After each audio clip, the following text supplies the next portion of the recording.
I've served my career trying to make the lives of children just a little bit better.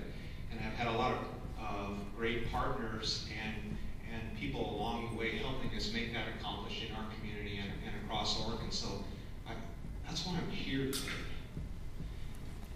During my tenure, I've used a few sound bites to get my point across. Is if we could find a solution to substance abuse and an effective antidote to addiction. A very wise juvenile judge once quipped, "The common profile of a child in Marion County Juvenile, he or she begins drinking alcohol at age 10, adds marijuana at age 12, and adds methamphetamine at age 14, thereby solidifying the very tragic trajectory of addiction that is so painfully difficult to divert.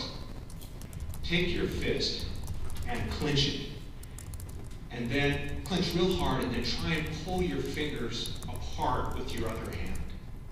Try and pull those fingers off as you clench as hard as you can. It's so difficult to do that. That is the experience that all the great professionals and the judges have trying to extract and unwrap the substance abuse and dysfunction we see in our juvenile court, driven by those drugs, including marijuana, day in and day out. 1 in 6 teens, Mr. Sabet, I'm pleased to have you here today. Thank you. He's got a command of the science and the data. But I understand 1 in 6 teens who use modern THC-packed pot will become addicted. That's 4 or 5 in every classroom. Let's just assume it's 1 in 20 or 1 in 50. Is that a risk we are willing to step aside and continue to expose our young people? I'm told that marijuana is the top reason children are admitted into substance abuse programs. Is that true? So to assert, from my perspective, to assert that marijuana is harmless is irresponsible. And someone asked him a question, and he said, it was about marijuana, and he said, "I never met a heroin addict that didn't start with alcohol and marijuana." Let me repeat that.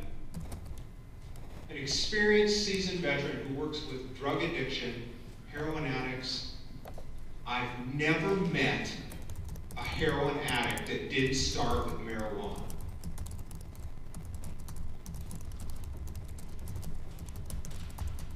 That is the experience of our young people. And a pot-smoking parent who allows a toddler to walk off in the street in their diaper at 11 p.m. is neglect. A pot-using parents who leave the product laying around the house, that level of accessibility is neglect. A pot-smoking boyfriend who drives the children to a bar and he goes in there is neglect. That's direct endangerment. It's the concept of accountability. Nearly half, 44% of founded child abuse cases in 2013 involved substance abuse. I think that figure is low. I think the Department of Human Services is lowballing that. I think it's higher. And what you see in our homes, I saw some educators here, they can correct me with questions if I'm wrong.